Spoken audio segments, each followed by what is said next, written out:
FPN 소방방재신문의 간추린 소식을 전하는 주요 뉴스 브리핑의 박준호 기자입니다. 뉴스 브리핑 시작하겠습니다. 올해 말 일몰을 앞둔 소방안전교부세 배분 비율 특례 조항 논란이 1년을 연장하는 방안으로 일단락됐습니다. 행정안전부는 지난 22일 국회 행정안전위원회 법안 소위에서 소방안전교부세 배분 비율 일몰 규정을 1년 연장하고 TF를 구성해 소방재정 안정화를 위한 로드맵을 내년 2월까지 국회에 보고하기로 했습니다. 소방청이 추진 중인 스프링클러 기술 기준 강화 방안을 두고 관련 업계가 유예기간 마련을 호소하고 나섰습니다. 이들은 품질 향상을 위한 개정안 취지엔 공감한다면서도 기준에 맞춘 제품 개발에 최소 2년이 걸려 유예기간이 필요하다고 목소리를 높였습니다. 이에 소방청도 최대한 유예기간을 두는 방향으로 검토할 계획이라고 답했습니다. 소방청이 지난 20일 이산화탄소와 할로겐 화합물 및 불활성 기체 소화 설비의 화재안전 성능 기준 개정안을 각각 행정예고했습니다.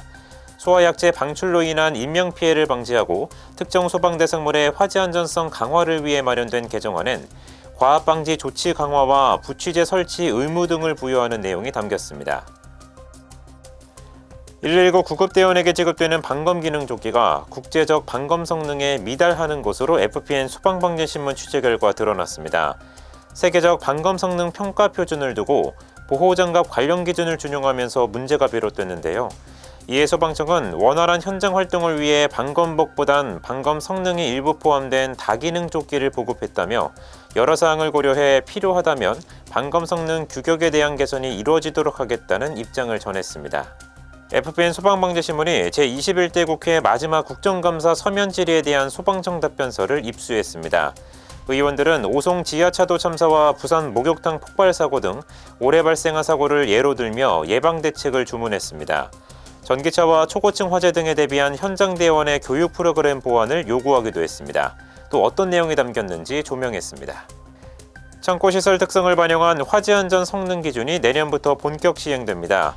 앞으로 분 배전반엔 가스, 분말, 고체 에어로졸 자동 소화 장치 또는 소공간용 소화 용구를 설치해야 합니다.